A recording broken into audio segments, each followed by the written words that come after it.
We have helicopter footage going over this. Going up the north end of Vancouver Island, south of Quatsino Sound, north of the Brooks Peninsula. Another area where, again, out of sight, very few people know about it, so it's easy to brag about our wonderful logging practices, while they continue to annihilate, again, whole coastal ranges of mountains, an area around Red Stripe Mountain, right on the sea, clear cut from the sea right up again to these steep mountains, right down in the back sides, where the earth is bleeding, huge gullies, where the earth is just ripped apart. It looks like someplace in Madagascar or Haiti. You can't believe how bad it is. And this is going on now, during the 90s. And what we would show is the Federal Minister of Forests, Frank Oberle, in 1991, proclaiming on television and to the world that we don't do this anymore. We might have been guilty in the past of some experimentally poor logging practices, but that is no longer the case. And there we have the footage a year or two later showing the most obscene clear cutting you can imagine. And this stuff still goes on today. Up on the North Coast, I was shooting this fall in a brand new logging operation where an entire valley is being gutted from stem to stern. The clear cuts on steep slopes right down towards the rivers. In the next few years, they will collapse and destroy that river. And clear cuts, again, extending for, I don't know, to me it looked like it was a kilometer. You don't have to describe how big it is. All you have to do is see it. And we took it in a truck as we went up these logging roads, a $6 million logging road blasted right through a mountainside to get at this beautiful valley. And there's the manager of the operation saying, bragging to us that in the next few years we will clear cut right up to those glaciers that you see ahead of you.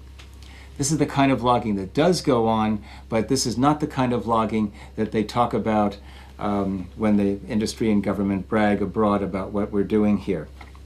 We have shots while the Minister of Forests, Petter, in 1994 was announcing these world-class logging practices, and he's saying, this is what he's saying to the European Parliament and to audiences in Germany. This is nothing less than a revolution in logging practices, and the Premier saying the same kind of stuff in Europe. We have footage the same year that they're saying this, and the year after, and the year after that, where on the Central Coast we have a flight, we have a wing-mounted camera, and we're flying over valleys up near the Dean Channel, and they're clear-cutting these huge ridges up on top of the mountain, high elevation logging where there will never be trees again.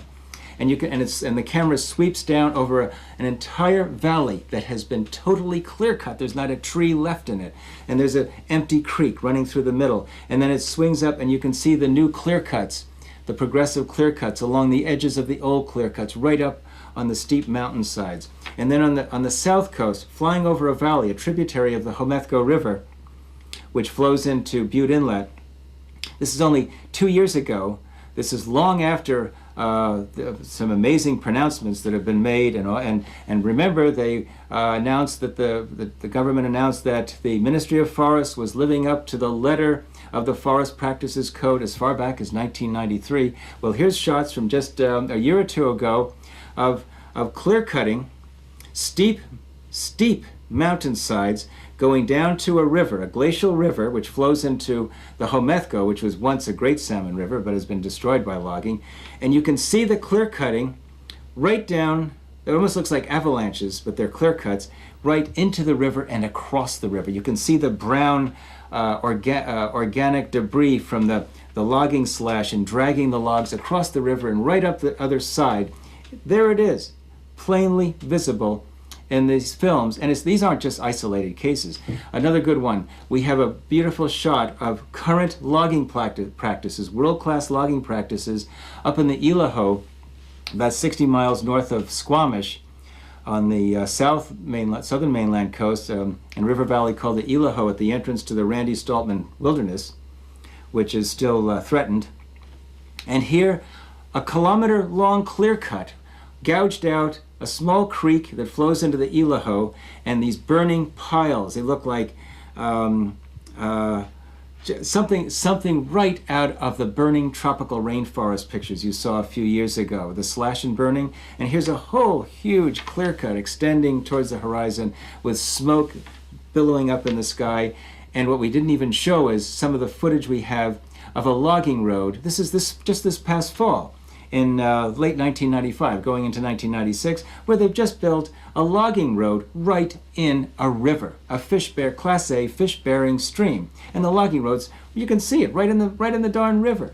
And this is unbelievable. This is all legal, by the way. We have shots of clear cuts and blasting and road building and logging right on the ocean, where the stuff is just going in the sea right next to a salmon river. This is unbelievable, and it's all legal under the Forest Practices Code. In other words, it's all nonsense. It's a smokescreen while they take the next few years to go about their business of clear-cutting the best of what's left. These are beautiful places. They should be revered. We should treat them with reverence and respect. These are some of the Earth's last great wild sanctuaries. And we don't just go out and visit them a few times, fly over them, or sail by them. We go in and we live in and around these beautiful river valleys, near the bears. We've watched the salmon go and migrate up the rivers. We see the packs of wolves playing in the estuaries and the sedge meadows. The giant trees surrounded by the glaciers and all of the water pouring down gently and smoothly out into the sea. These are rare gifts of nature. These are natural treasures. They're masterpieces of nature. And when you get to fall in love with them, they become like your children. And when someone comes and kills them and destroys them, like the loggers, you have a personal feeling of loss and grief that is as bad as if you lost a member of your family. And so, in a way, what we are doing is we are going out and documenting the last days of a magnificent rainforest.